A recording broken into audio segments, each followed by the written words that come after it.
Now, before we finish our chapter on images, I'd like to talk about prepping the images so that they're ready for your website.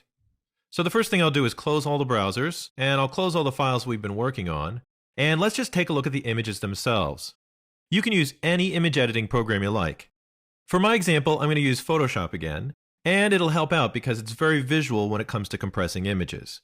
So the first thing I'm going to do is open up one of my images that needs prepping. I've got a file in here called Chinatown Lantern TIFF.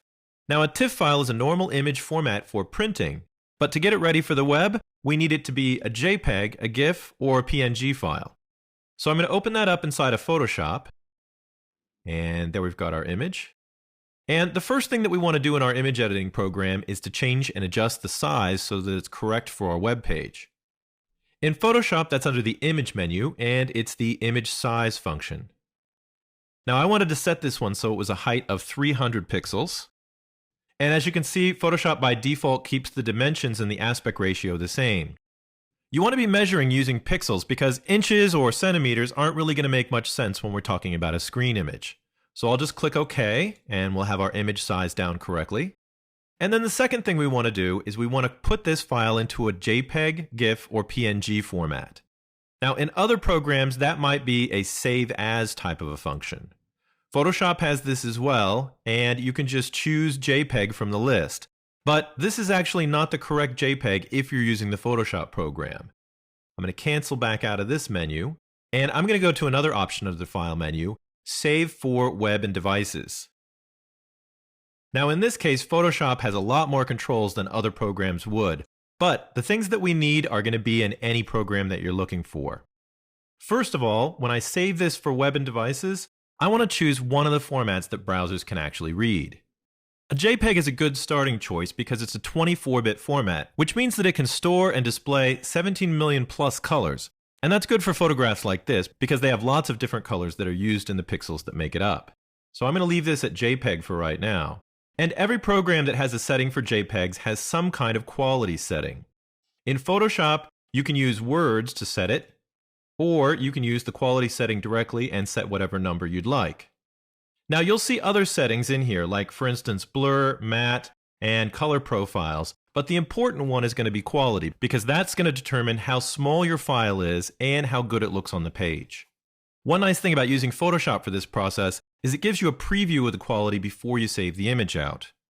Now just so we can understand what JPEG does, I'm going to zoom in on this image. I'll hit Ctrl+, and I'll do that a couple times so we're really zoomed in. I can move the image down, and now what I'd like to do is play with the quality setting. The first thing I'll do is push it all the way up. Photoshop gives me a preview of what that image is going to look like, but I can see down here at the bottom that it's also going to be kind of big, 45K. As we drop the quality down, the program is going to recalculate the pixels. And what I'll do to start with is just move this down to a really low number, something around 30. Now I did this because you can see here exactly what a JPEG compression does to an image. When you're zoomed out, you might not see these artifacts, but when we're zoomed in like this, you can really see the distortion around the edge of the lantern. Basically, the idea for choosing a quality level is you want these artifacts to be as minimal as possible. Now notice that with a quality setting of 30, I do have a lot of artifacts, but my file is a lot smaller. It's only 6.4K. When you're trying to choose what quality you want for an image, you can use the image size as a guide, but what I like to do is I like to move the quality level up until most of the artifacts disappear. You can see that at 64, they're much, much less obvious. And if I move the slider up to, let's say about 70, they're almost not visible. I can still see some right around the edges. Now, if you're working with your own images inside of a program like this, you'll be looking for JPEG compression any place where there's a high contrast shift, like we have here.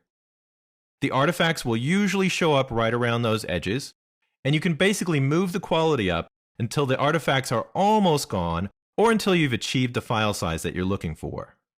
This looks pretty good for this image right here. I've been able to reduce the file size by more than half, it's less than 20K, so I'm just going to save my image out. I'll go into my working files, chapter 4, and I'll just save this right into the images folder next to the TIFF file that we had before. That's pretty much all you need to know to make a JPEG, and JPEG will probably be your first choice for colorful photos like these. I did still want to look at the other two formats, so let's go back down to our images folder and let's pick out another one. We've got a file in here called Logo TIFF, and I'm going to open that up with Photoshop as well. This file's a lot simpler. We've just got black text on an orange background. And to prep this file, we're going to do the same thing. In this case, the file's already the right size, so I'm just going to go directly to Save for Web and Devices. And let's talk about the other two common formats that you use for browsers. The first one is GIF, G-I-F, and the second one is PNG. The GIF file's a little bit older, so I'm going to start with that one. When we use the GIF format to create an image, it has a couple of big limitations, and the first one is that it can have a maximum of 256 colors. Now that really limits your images. For our last image, we probably had a lot of different blues and whites and greens in there, and limiting the number of colors in that image to 256 is a big drawback. But if you take a look at this image, it doesn't have that many colors in it. At first glance, it looks like there's 2. But if we zoom in really close, we can see that there's pixels of various colors between the orange and brown. But still, there really isn't a lot of color there. Now, let's try something. Let's try to format this image as a JPEG instead. Already I can see faint artifacts all around the text, and even if I move the quality up really high, I'm still going to see a few artifacts in that edge there. Also, look at the size, 16K. Now, let's switch over to a GIF format for this image. First of all, I'm limited to 256 colors, and in Photoshop, this nice table here shows me exactly which colors I'm using. Normally, if I was using 256 colors, the whole table would be filled up. But as you can see, we've only got a few colors we're selecting. And if I stare at this image, I can't see any artifacts at all. Also, look at the size down here. It's less than a third the size of the original image, only 2.2K. So that brings us to the choice. When do you choose GIF and when do you choose JPEG? Well, basically you'll choose JPEG when you have a lot of colors, and you'll choose GIF when you only have a few. That brings us to the PNG file format. The GIF file format is actually as old as the internet itself, maybe even a little older, but the PNG format is a little bit newer. You'll notice that in Photoshop I have two options. I have an 8-bit PNG format and a 24-bit PNG format, and those numbers refer to how many colors that you can store.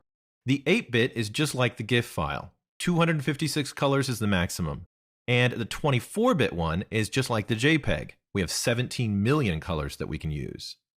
If I choose the PNG 8 format, I'll basically get the same kind of image that we saw before, and I'll get the same kind of sizing that we saw before. What's different from a PNG and a GIF file is that you have an option of being able to use transparency. And that means I could get rid of the orange background and just have the black text. For both GIF and PNG, you can reduce the size of the file by reducing the number of colors. But since this one looks okay, and I've got the right number of colors selected, I'll just go ahead and click Save. We'll save it as a PNG, and now we're ready to use it for our website. And now I can just close up Photoshop because we're done with that.